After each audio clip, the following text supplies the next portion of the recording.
C'est dans l'intimité du vestiaire que se sont d'abord retrouvés les joueurs de l'Estac. Après la traditionnelle pesée de rentrée et les discours du coach et du président, il faut se remettre dans le bain de la Ligue 2 après 25 jours de vacances. Ouais, cool, hein, bien.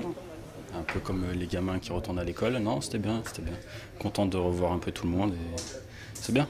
L'important, c'est pour donner une dynamique. Après, on sait que si tout le monde s'entend bien, ça va rouler. Ce matin, ils étaient 22 dans le vestiaire. Les sélectionnés et Yacine Bezaz ont eu droit à une rallonge de repos. Pour cette rentrée, il n'y a qu'une seule nouvelle tête parmi les joueurs, Xavier Thiago, le milieu de terrain brésilien venu de Châteauroux. On a quasiment la totalité des joueurs de la saison dernière, donc là-dessus c'est une reprise en continuité. Aujourd'hui, le marché des transferts ne bouge pas, et ça ne bouge nulle part, ni en N1 ni en L2. Nous, on est capable de redémarrer le championnat dans l'état actuel, dans la continuité, mais on travaille toujours pour compléter cet effectif, et dès que ça va se débloquer, ça ira très vite après. La première séance de la saison sous la pluie se résume à un échauffement combiné à quelques phases de jeu. Pour compléter son effectif, l'Estac recherche toujours activement un défenseur central, mais il faudra de toute façon compter cette saison sur une équipe jeune avec un objectif raisonnable, le maintien en Ligue 2. La descente en nationale, c'est 6 millions de pertes,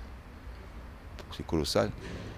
Et donc forcément, c'est des pertes aussi sur le plan de la compétence sportive, évidemment.